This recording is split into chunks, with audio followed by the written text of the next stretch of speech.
por los cuernos de San Vito, no veo ni mi nariz sin las gafas. ¿Dónde los puse? Aquí están. Benito, hijo mío, mira cómo has crecido. Pero no has cambiado nada. El bochorno es que ni con las gafas veo más allá de mi nariz. Benito, hijo mío, déjame mirarte bien. Pero mira nada más que próspero te ves. Canto de niño.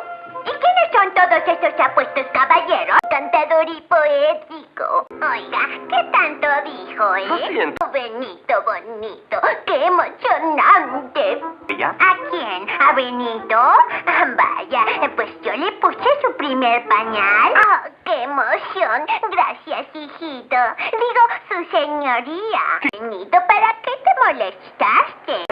Nunca me imaginé que me hicieran este recibimiento. Soy la mamá más orgullosa del mundo. Si me quieren tanto aquí, debería quedarme para siempre.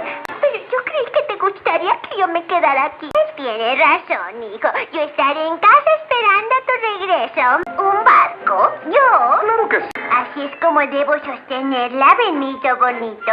Entiendo. Ahora dígame otra vez, ¿qué debo hacer? Qué emocionante debe ser que haya un barco que se llame como uno. Yo te bautizo con el nombre de madre de Benito Bebodoque y B.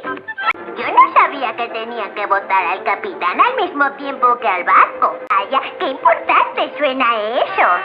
Vaya, todos esos autos están esperando la inauguración del puente. ¿Y pensás que solo cortar este pequeño listoncito va a ser todo eso? Eres un alcalde muy listo, hijo. Te recordaré con alegría este día mientras viva. Muchas gracias, hijito. Ahora, pero quiero confiarte un secreto. A mí no me importa gran cosa lo que seas o dejes de ser, alcalde o no. Yo te quiero de todas maneras. Adiós, adiós a todo mundo. Y gracias por sus atenciones.